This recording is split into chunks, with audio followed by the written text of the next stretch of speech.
Sylvie Robert pour le groupe socialiste et républicain pour 2 minutes. Merci Monsieur le Président, Monsieur le Ministre, mes chers collègues. La série Black Mirror imagine une société dystopique où l'usage intensif et dévoyé de l'intelligence artificielle conduit à des comportements parfois proches de la bestialité qui érodent à la fois le lien social et affectif entre les individus.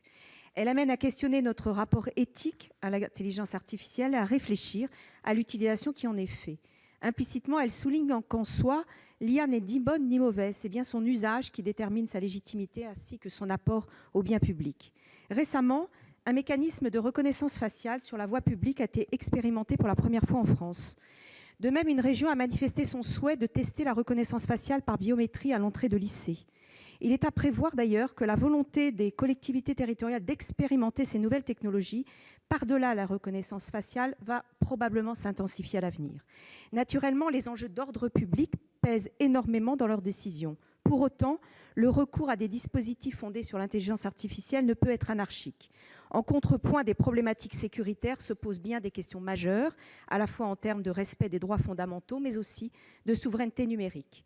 Par conséquent, il est essentiel de fixer démocratiquement une méthodologie et un cadre à l'emploi de ces technologies par la puissance publique. C'est précisément ce cadre, d'ailleurs, qui déterminera le degré, d'acceptabilité par la population.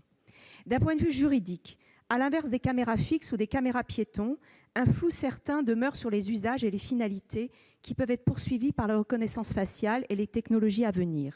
Une réflexion sur une éventuelle modification législative et réglementaire paraît pour le moins s'imposer.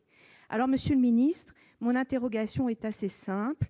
Entendez-vous ouvrir un véritable débat public sur l'utilisation de la reconnaissance faciale et plus globalement sur l'ensemble des technologies futures ayant un impact sur la vie privée auxquelles pourraient recourir d'ailleurs les collectivités?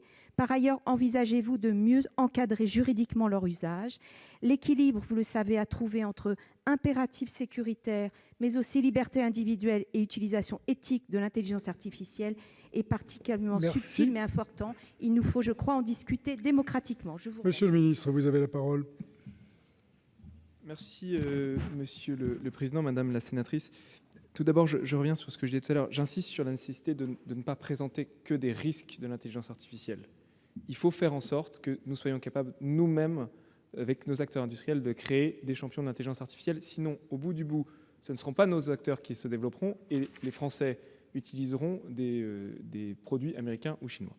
Sur le sujet que vous évoquez, notamment celui de la reconnaissance faciale, il y a eu un travail très intéressant du député Didier Bécher dernièrement, qui proposait, et je pense que le gouvernement est tout à fait prêt à aller dans ce sens-là, à fixer un cadre juridique plus clair, disons-le comme ça, pour les expérimentations de la reconnaissance faciale qui permettrait aux collectivités territoriales de tester des choses et d'expérimenter des choses dans un cadre et une supervision un peu plus clairs. Je pense qu'il faut que ce soit avec en ayant en tête l'ensemble des éléments, c'est-à-dire la ligne de crête que j'évoquais entre les impératifs économiques et les impératifs de protection de la vie privée, mais je pense que je peux assez facilement affirmer que le gouvernement est tout à fait prêt à avancer dans cette direction qui est de mieux encadrer et parfois pour mieux permettre des expérimentations, mais en tout cas d'avoir un cadre juridique clair et protecteur.